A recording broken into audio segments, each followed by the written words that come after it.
Hello everybody.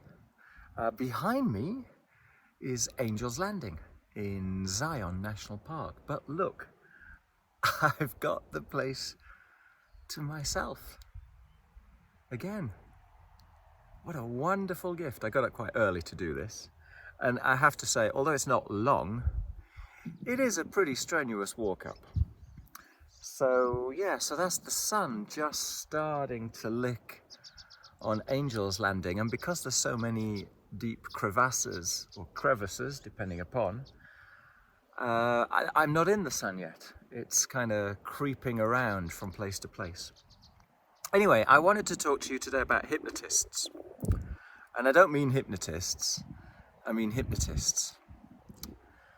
So anybody can be a hypnotist. Anybody can instill upon you a fixed idea if their words land at the right time. So if you consider that people have a capacity to go into whatever you want to call hypnosis, naturally, normally, without the influence of anybody else, we just have this capacity, okay? Simplest example I can think of off the top of my head is someone is telling you a story. Okay, someone is telling you a nice fairy story, Brothers Grimm fairy story. You even know the story, you've heard the story before, you settle down, you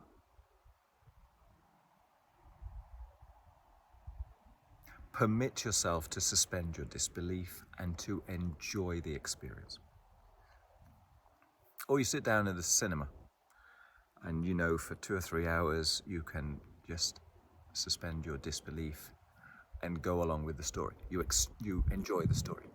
But that's not the only kind of hypnotist, okay? That's just you permitting yourself to turn off your critical faculty, let's say.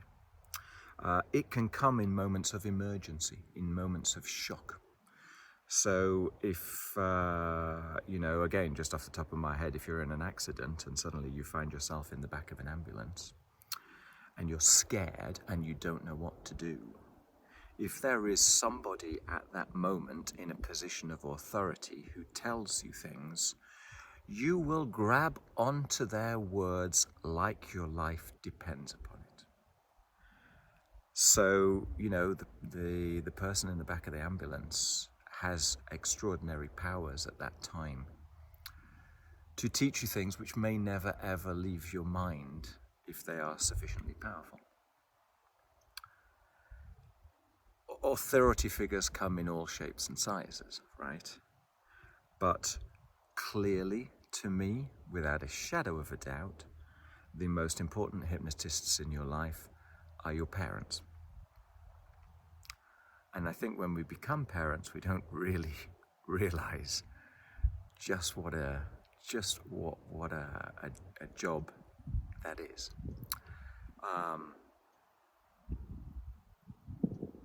When you're young, when you're tiny, when you're newborn, when you're defenseless, when you are needing the support of someone else for your very existence, they are the definitive authority figure.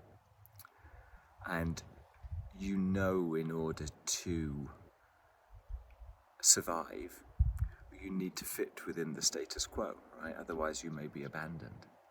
And so you absorb the fixed ideas, the thoughts, the approvals, the disapprovals, the explicit messages and the hidden messages, the subliminal messages of the family system. You take it all in. You take everything in. Some of it you don't even notice you're taking it in, but it becomes part of your way of thriving in a system at a time that you have zero choice in the matter. And this all happens at such an early age that most of it we can't even remember, even if at the time some of it was consciously learned. It's such a long time ago we don't even remember. So this is why I say that our parents are our biggest hypnotists,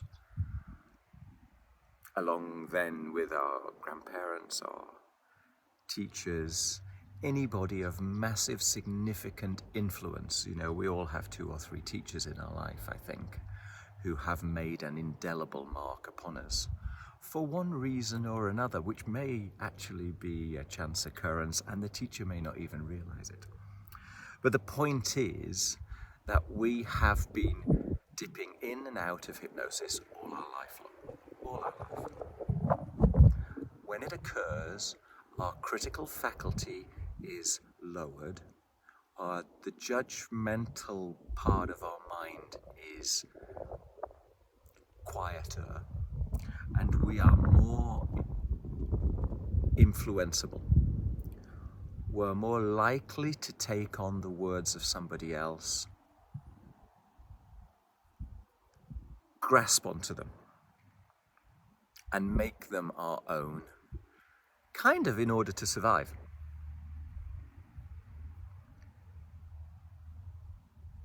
So we do this from a tiny, tiny age, infant age, 3, 4, 5, adolescence, teenage years, early adulthood. We continue to do this, you know. The whole of our development is a series of, to a certain extent, hypnotic staccato events. Events where we hypnotize ourselves through an event of significance, embed that in our subconscious, and then walk on, unaware. Absolutely fascinating.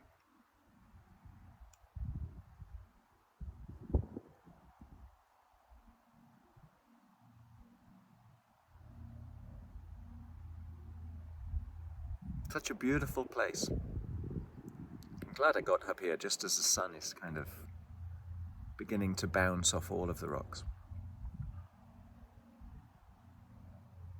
So what's the conclusion from this? The conclusion is, well, for me at least, what you think you know, you don't know. What you think you are, you aren't necessarily. The things that you cannot not do, you've learned. The deepest parts of your personality are reflections of the experiences that you've learned and the fears, wants, and needs of others. And everything is changing. Everything is changing. These rocks are changing.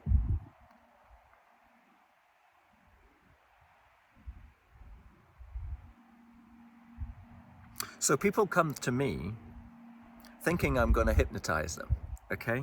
They think they've got an issue and I'm going to hypnotize them and magically it's all going to disappear.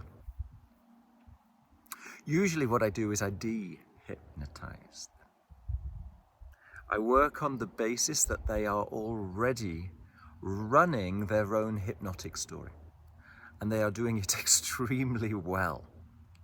And if I can break their trance, well, then the sky is the limit. Then the opportunity set is suddenly opened.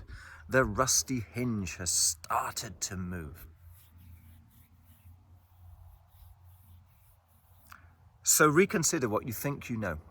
Reconsider what you think you are. And I'm not saying that I have the answer either. Let's assume that everything that I think I am, let's assume that the stories I'm telling you they're all part of my reflected understanding based upon the veils and filters of my experience. Yeah.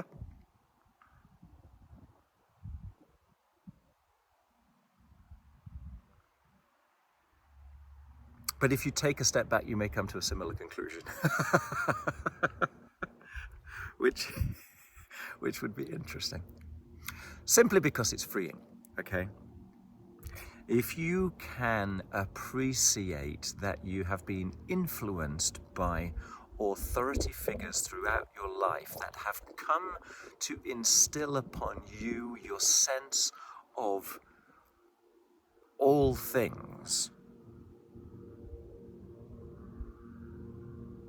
then you've got ultimate options to reconsider.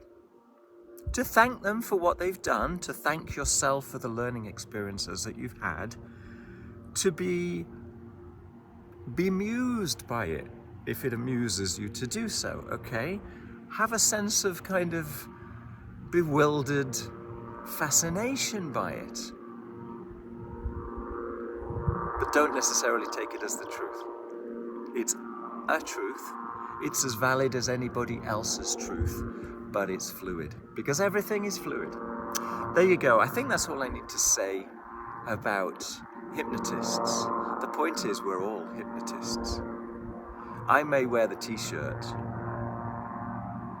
but we're all hypnotists. Look, the tourist world is just waking up.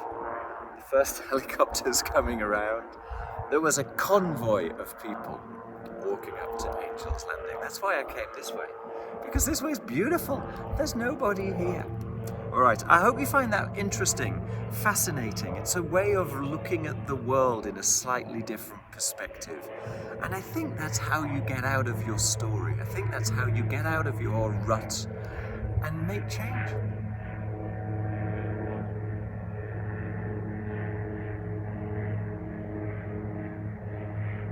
Enjoy the view.